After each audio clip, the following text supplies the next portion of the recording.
So welcome to Coffee with Coach. Oh my gosh, here we are. Guess what we're talking about today, you guys? We're talking about money.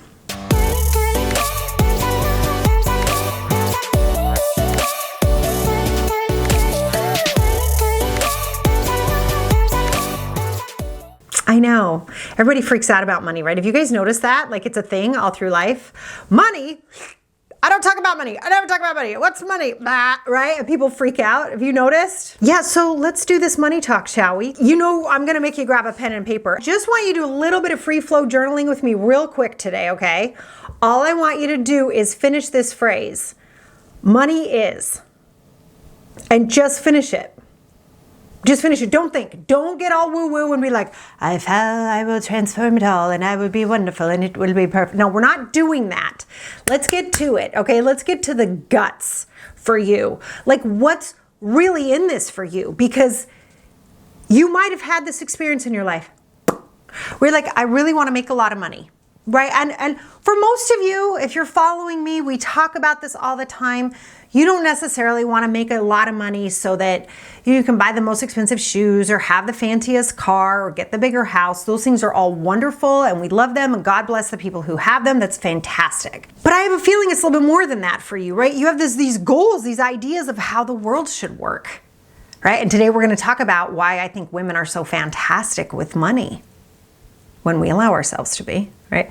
So we have to look at that, and you might have had this experience. You're like, I want to make all this money. And you don't.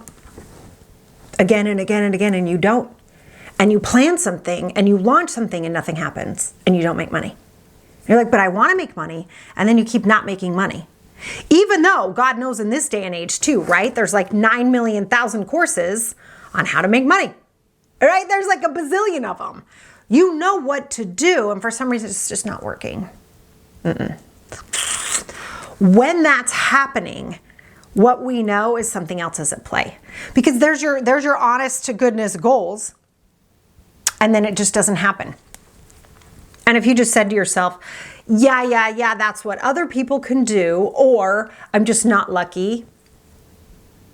I've worked every day in my entire life, which I can have this feeling sometimes too, by the way. This is how I know to talk to you guys, because it goes on in here first. Let's just be honest, okay? So you have that, like, I've worked since I was 2. Oh my God. Right, it reminds me of that scene in Sex and the City. Was it Charlotte who's like, I've been dating since I was 12. Where is he? Right? It's like that. You can have that feeling around money, like I've been working. Where the hell is it? Interesting, isn't it? That someone else works and they get what they want financially, which by the way, they're pissed off too, because they always want more, because there's that myth that more is better. It's not true. Anyway, so we keep going on there. So they're having that experience too, but you're watching them thinking that they're lucky. You're watching them thinking they have something that you don't have. Meanwhile, they're looking at all the people further down the trail than them thinking they have something they don't have. And it's all BS. What's at work when you make a financial goal for yourself?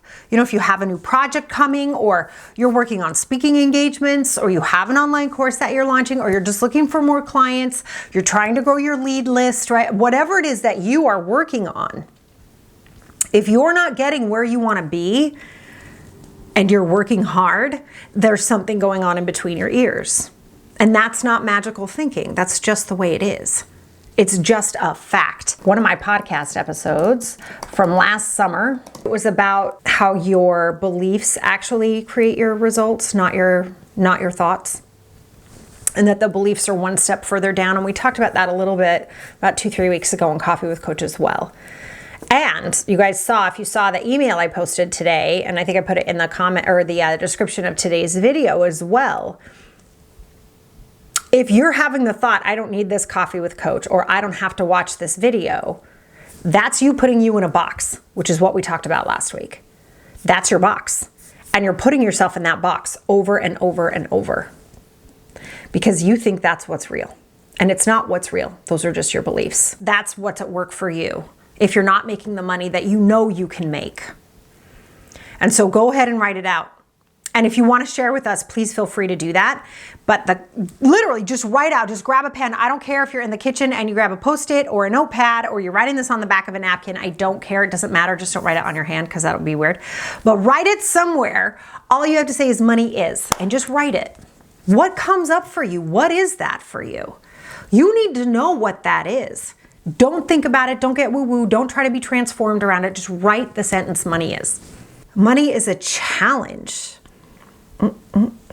Sister, digging that. Money is a challenge, and in a good way too. I don't think I've ever seen that answer before. That is truly unique. We talk about how our brains want a challenge. They do. They actively seek out growth and challenge. That's why we like to try new things all the time. It's like why we like to kind of venture out. It's why people have shiny object syndrome, right? Because the brain goes, ooh, new, that's a challenge for me. That's why sometimes I'll say when you feel out of control, control for new. Go find new things because it excites your brain. So there's the good challenge there. I see that, but I'm also wondering what's the box there for you. So there is the good part of like, ooh, it's a challenge, but then you have a heaviness to it, right? Like, it's such a challenge. I can feel that when you wrote it. That's why I kept repeating it, because I was like, I could see the duality in it. That's very good. Very good. Money is abundance and comfort. Nice. Do you feel that way when you're selling? I just took that a step deeper for you. Do you feel abundant and do you feel comfortable when you're selling? Money is flow and it's an exchange of energy. That I love. That is my definition for sure, is it's just an exchange of energy. And we'll talk about that more when we get to why you can always be making more. Always, always, always, always, always, right? And I think we do such a disservice to our seniors. The more I learn about this, the more I'm like, we're all dumb. It's like when people hit their 60s, 70s, and 80s, they're actually at their best, assuming all their faculties are there and they don't have any sort of impingement on the brain, that there's so much wisdom, right? There's so much intelligence and experience that they have to share. And that's when we tell people to retire. That's backwards. Money feels unattainable at my age. It's not flowing. I know that this isn't poetic, but it's authentic. That's what we want. We want the truth, because I can't help you out of it if you don't tell me where you really are, right? If we all fluff it up and we're like, it's perfect and it flows into my account every month, and you feel like crap, I can't help you, right? We got to talk about the truth. Now that you guys kind of have some sort of basis understanding of what money actually means to you, and listen, even if you don't share it here, you don't post it in comments, you don't put it somewhere, I got it, and that's okay. You're allowed to have your private relationship with money, and I'm just going to challenge that for you a little bit. What are you afraid of in sharing it? Right? Because what that means is you also have a belief that money is private and no one should know about it. And that's an interesting belief to have, and a lot of people have it, but it's like, why? Just challenge it. Not saying you have to change it. You don't have to do anything you don't want to do, but challenge the thought, right? We should all be that. We should be rigorous with our own thoughts. Like, why do I think that? Where did I learn that? Where did that come from? And just get to know yourself better, whether you choose to share it or not. Okay, so challenge what you wrote. Did you write it because you thought it was what I wanted to see? Is it actually true for you? And where do you go from here? And there's a whole section on money in the Game On Girlfriend project that I think is really helpful. It's really helpful for people to understand it's a constant flow to you. It's a constant flow to you. And I don't mean that in a woo-woo fancy way. It literally is if you open your eyes to what's possible. And I was having this conversation with a friend yesterday who feels really stuck in her corporate job. Like, she's like, I can't see the way out. And I was like, oh my gosh, I totally get that. I've been there. I think we've all been there, where it's like you're like, this is it. I can't see my way out. Like, it's not attainable for me now, right? Like that block. Put yourself in a box, right? It's just boom, I'm here now. I can't see past this. And this is why talking about it, right? Whether you choose to talk about it or not, I totally respect, but understand that talking about it is what frees up your ability to see past that wall, to see past that current box you've put yourself in. It's like, whoa, let me think about this for a minute. Wait a second. Right? And if you have other people going tap, tap, did you see this website? Did you see that business? Did you see that company? Did you see that? And you go, holy crap. And pretty soon you can see it's infinite. And I'll give you guys just a sneak peek into the exercise. One of the exercises we do in the Game On Girlfriend project is I say, just look around you right now. Just look around. Like I have, this is my coffee mascara hustle book that somebody gave me, right? That I keep my client notes in. I have a photo frame of my cousin and me. I have a photo frame of my stepmom who passed away. I have my blue light glasses, which I don't wear because I'm vain when we're recording. And I have my lipstick, I have pens, I have lotion, I have scissors, I have my emergency clown nose for when I get stressed, I have a plant, I have my streaming device for when I go live on Zoom that I can't pull to you because it's plugged in, right? I have my lights. I look around. You guys, every single one of these was created out of thin air by somebody. Every single thing. There's not one single thing that wasn't created by somebody else that I paid for. The next time you're like, I can't make money, Take a second, look around. Yeah, you can. I have those awesome books. I love these books. You know, I got these off of Etsy from like, you know, a stay-at-home mom. I love them. I think they're freaking amazing. And when you open them up, they're real books that she recovered. Come on. You can make money doing anything, anytime, anywhere. Infinite ideas. The drop of a hat, you can come up with a new idea to make money. As long as there's value in it for someone else. And that's the key that we miss a lot. There's a lot of value in it for us, so we think everyone else is going to love it. The key is to understand, as I always teach you guys in marketing, is it's not about you. It's about making sure that what you offer is of interest to someone else. And that's the rub. That's where we get in our own ways. We're like, but I love it. That's nice. That's awesome. You should love it. And what do they need? What do they want? And do you know? Big deal, right? That's why most business courses, you take the very first thing you do is a customer avatar, and everyone's like, oh, not this again.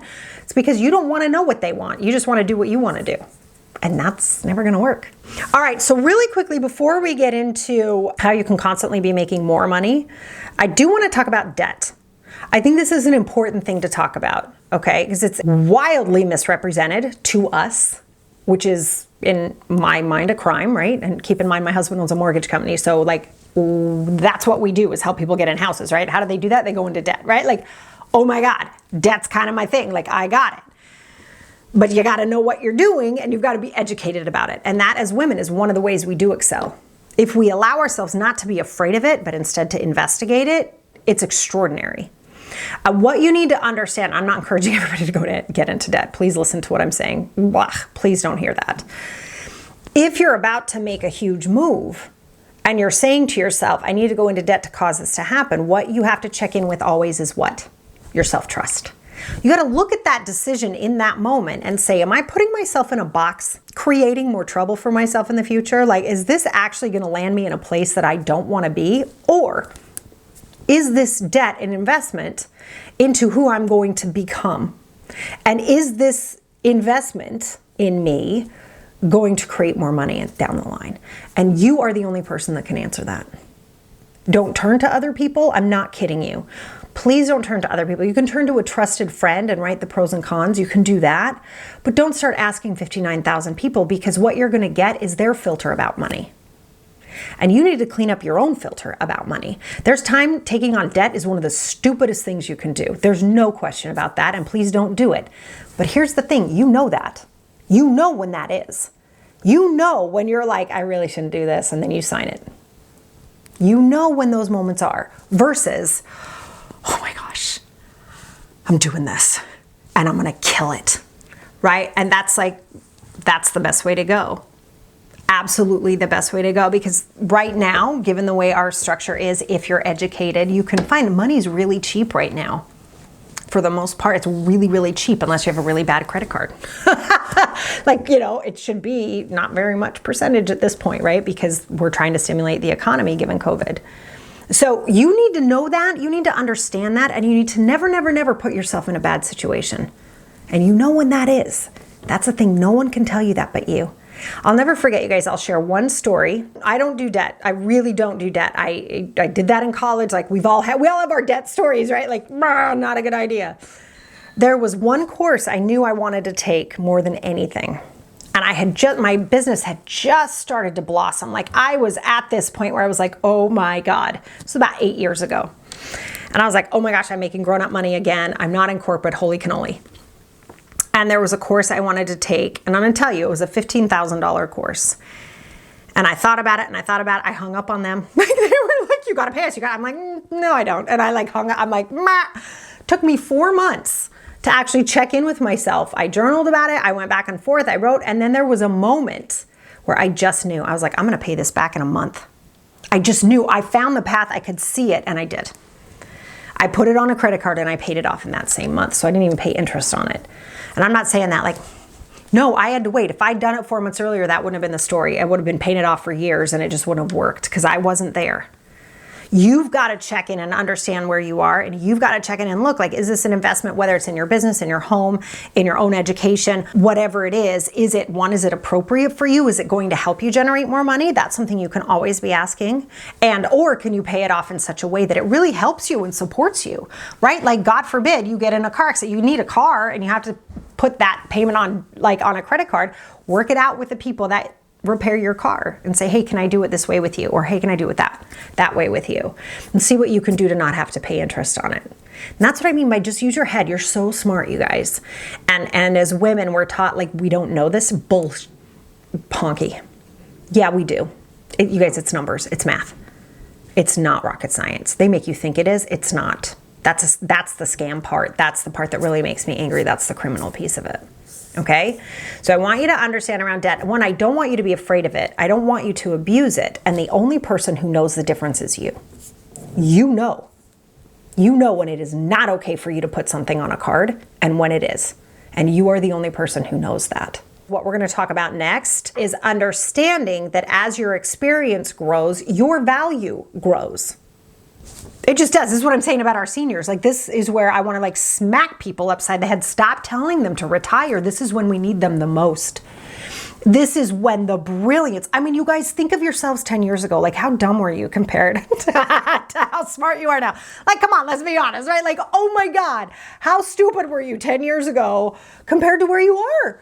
Like, it's amazing. Can you imagine 20 years from now, 30 years from now, how effing smart you're going to be, assuming everything stays healthy and strong? Are you kidding me? And that's when we tell people to sit down? What? So as I've always taught you guys, money flows to where the value is highest. Except there's a word in there, I didn't say it this time, that must be in that sentence. And it's perceived. Money will go where the perceived value is highest. And I talk about this at length with my monthly students. If my monthly students are in here, like, give me a high five. You guys know what I'm talking about, right? Money goes to where the perceived value is highest. Whose perception do you think that is? Oh, everyone always assumes it's the buyer's perceived value, right? What does the buyer see in the value you're offering? It's your perceived value as well. If you say to yourself, there's no perceived value here, money's unattainable at my age, and then she goes and pitches, how do you think that's going to go? I've done it too. You got to see how we're, again, not that different. Every single one of us has a story about why the money's harder for us to get. Oh, but you don't understand. You don't understand. It's super duper duper hard for me. I'm like, no. Who watched Elon Musk on Saturday Night Live? Dude, that guy, first of all, he was very playful. I was very proud of him. He was a very good sport. That guy, he's the one making all the money. God bless him. Like, I hope he succeeds at everything he's trying to do, but are you kidding me? That's not a guy you want to hang out with at a cocktail party. He's not warm and fuzzy. He's not the one you think to call when you're in trouble. He's kicking everyone's ass. Why? Perceived value. Yeah, saving humanity. That's a pretty high perceived value, but it's his perceived value. And what I was so impressed with him when he was appearing on Saturday Night Live is how much he played with how much people hate him, which is another thing we know happens, right? Like, I don't want to get too successful, right? Yeah. You see what I'm saying? Perceived value. Money, please write this down. Just if you take nothing from anything I've said in our 15 months of live coffee with coaches, please take this phrase and tattoo it on your damn forehead, okay? Money flows to where the perceived value is highest. Mic drop, the end. I got nothing else for you. Money goes to where the perceived value is highest, and that is not just the buyer's perceived value. That is your perceived value of what you're offering. You own it and go, dude, I'm the one you want because I've been at this for 40 years. You don't want these flowers. They've been here for 20 minutes. Yeah, they're pretty. They've been here for 20 minutes. So as you work, tomorrow you can charge more than you can today. Why? Because you're going to learn something today that you didn't know yesterday. And then tomorrow you're gonna learn something you don't know today. And every single day you are gaining experience. And that is valuable if you allow yourself to see the truth in that statement. And if you don't, if you shrug your shoulders and put yourself in a box and say, this is hard for me, I'm gonna crawl through my camera and hug you and then tell you that's a load of BS, okay? It's not true. Every single day you can charge more money if you choose to, because your value gets higher, because your experience gets deeper, your knowledge grows, who you are as a human being grows, and then that now you are now more valuable because you know more and you can help more and you can do more. Sometimes you can do more by doing less, right? All of you in the Game On Girlfriend Project, you're with me in the videos, right? I'm baking cookies with my kids probably when you're watching that. That's as it should be, because the value's still there, right? It's not like the value goes away. That's what I want you to start creating. Whether it's in what you write or how you speak or what you offer or even your lead magnets, you guys, like how you're getting people to sign up on your newsletter list. You don't have to be there to cause that to happen. You create it. You imbue your, that's a nice word. You imbue your love and your wisdom and your knowledge and your energy into that lead magnet one time, and it adds value in perpetuity if you allow it to. How do you respond when someone says you're more expensive than others in the field? Say, yeah, that's probably true. Tiffany doesn't apologize. Tiffany's is not trying to compete with the earrings you can buy at CVS. Lexus isn't trying to compete with Ford. Starbucks is another one. You guys know I love my Starbucks. I'll pay $7 for that coffee. I don't care that it's worth 5 cents. I know it's worth 5 cents. I don't care. I love it. Right? They're not in the game. They're not competing with the local diner, nor should they be. Own it. Own it. Perceived value is in here as much as it's out there. Yeah, I am more expensive than others. There's a reason for that. And when you work with me, you'll see. Own it. Because that's so different from scamming people. And I know I don't allow you guys to scam people. Those of you in my world, you do not scam people. You do not charge more than what you're actually worth, because then you're a jackass, and I don't work with jackasses. But if you're incredible and qualified, if you are who you say you are and you provide what you provide, you better be charging what you're worth, or I will crawl through this camera and find you. So the last thing I wanted to talk to you about is the reason women are more fantastic with money. Do you guys know? And I'm so sorry. I heard this, let me be responsible. I heard this stat and then I can't find it. So I can't back it up, but it seems like it's about right to me. If not exactly number-wise right to me, definitely in what I see in my own behavior and other women's behavior. And that is, if you put $10 in the hands of a man, about $2 will go back into the community. If you put $10 in the hands of a woman, $8 or $9 will go back into the community. This is why we're really great with money. We understand where the value is. And it doesn't mean that we shouldn't keep more of it or invest more of it. If you don't have a financial planner, please go get one. They're amazing. There are women in this group who are financial planners. Go find them. Learn about money. Stop being afraid of it. Women are freaking fantastic with money. We can find a deal that no one else can find, right? We understand where value is. We understand paying other people. And those of us that are business owners, like, aren't you so happy to pay other people what they're worth? I have to fight with people sometimes. I'm like, I'm not paying you that. I'm paying you this. And I pay them more because that's what they're worth, right? Come on. We are really good at this. Stop hiding. Stop pretending it's hard. Stop pretending you can't attain it. And then when that fear comes in, see my face right now. I'm mad. Those are BS beliefs that someone else has put in your head. They're not real. Go make some freaking money, roll around on your bed in it and love it up, and then pass it around to other people who deserve it, other people who need it, other people that you want to serve.